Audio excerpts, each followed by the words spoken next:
مذہبی دہشت گردوں تخریب کاروں کے خلاف جو جنگ چھیڑ دیے، راستے میں دشواریاں بھی آئیں گی، کٹھن مراحل بھی آئیں گے اور یہ کھشائیں بھی آئیں گی، لیکن گھبرانا نہیں ہے۔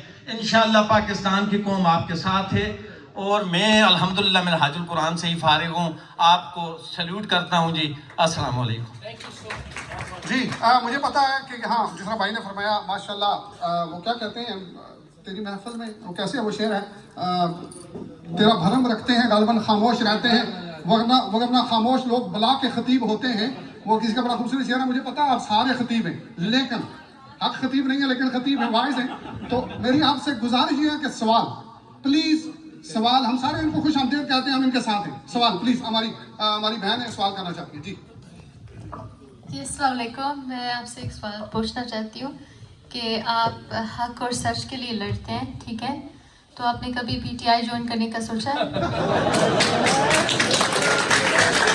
تھینک یو سو مچ۔ یہ مجھے بہت بار یہ جو دوست ہیں پی ٹی آئی کے، انہوں نے بڑی پیشکش کی۔ میں اس وقت یہ ضرور سمجھتا ہوں کہ ظاہر اس وقت ایک مظلومیت کے دور سے پاکستان تحریک انصاف گزر رہی ہے، اور اس سے پہلے باقی پولیٹیکل پارٹیز نے بھی اپنے اپنے حصے کا یہ ظلم برداشت کیا ہے، اور ظاہر اس ظلم کے خلاف ہم جتنی ہماری حیثیت اور اوقات ہے ہم کوشش کرتے ہیں۔ لیکن مجھے پی ٹی آئی سے نا عمران ریاض بھائی یاد آ گئے، معاف کیجیے گا ذرا۔ وہ جس طرح عاشق بھائی نے کہا نا کہ جو تویتڑیاں تے کپڑے شپڑے مس کریں گے، تو عمران بھائی کے ساتھ میرا کچھ پھڈا چلتا رہا ٹویٹر کے اوپر، شاید آپ کچھ دوست جانتے ہوں گے شروع میں۔ تو مجھے تھا کہ وہ اسٹیبلشمنٹ کی حمایت میں ایک وقت رہے اور پھر وہ سارا خیر اینی ہاؤ، وہ اتنے ناراض ہوئے مجھ سے، حالانکہ میرے بڑے بھائیوں کی طرح، کہ مجھے ایک وقت میں انہوں نے بلاک کر دیا۔ اچھا، اس کے بعد وہ ناراضگی ختم ہو گئی، میری ان سے فون پہ بات ہوئی، انہوں نے کہا میں باہر جا رہا ہوں اور میں معاف کیجیے گا اگر آپ کی کوئی باقی دوسری پولیٹیکل افیلیشنز بھی ہیں، میں ایک جنرل بات کر رہا ہوں۔ تو انہوں نے کہا میں واپس آؤں گا تو پھر آپ سے ملاقات کروں گا اور ملتے ہیں، دونوں بھائی مل کے کھانا کھائیں گے۔ تو وہ جا رہے تھے وہی سیالکوٹ، جہاں سے پھر ان کو اٹھا لیا گیا۔ تو بیچارے 3-4 مہینے وہ رہے، پھر جب وہ واپس آئے، میں شاید وہ پہلا آدمی تھا جو جا کے ان سے ملا، گلے ملے، ان کی آنکھیں نم تھیں، ایک پورے ٹراما سے گزرے تھے وہ۔ تو اس کے بعد خیر ہمارے گپ شپ لگنے لگی، چیزیں ٹھیک ہو گئیں۔ ایک دن مجھے ان کا فون آیا جب میں نے حق خطیب والا معاملہ کیا، مجھے کہنے لگے یار اقرار تو نے باز نہیں آنا یار، تو کیوں میرے پیچھے پڑا ہوا ہے ہاتھ دھو کے؟ تو میں ڈر گیا، میں کہا بڑے بھائی ہیں ظاہر ہے، اختلاف اپنی جگہ، تو میں کہا عمران بھائی اب کیا ہوا ہے؟ کہتے لگے یار میری واحد انٹرٹینمنٹ تھی حق خطیب۔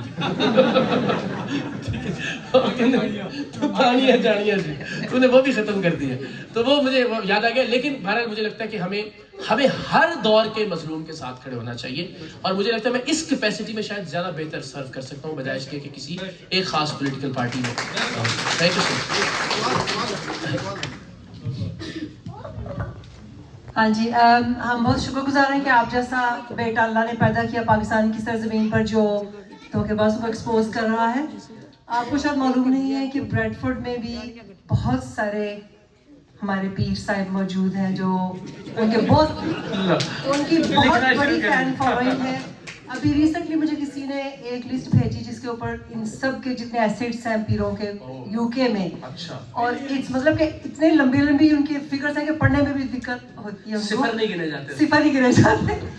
تو آپ کب ان کو ایکسپوز کریں گے؟ دیکھیں یہ تو ایک بات ٹھیک ہے، ایک کے بعد انشاءاللہ سب کی باری آئے گی۔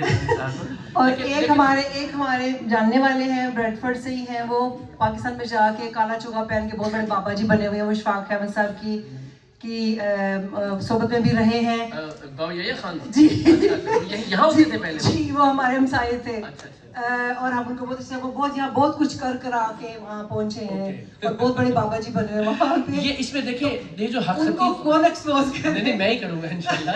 اس نے گزارش ہے، دیکھیے حق خطیب جو ہے نا، جیسا میں نے پہلے بھی عرض کیا، وہ ایک سمبل بن گئے اس طرح کی ساری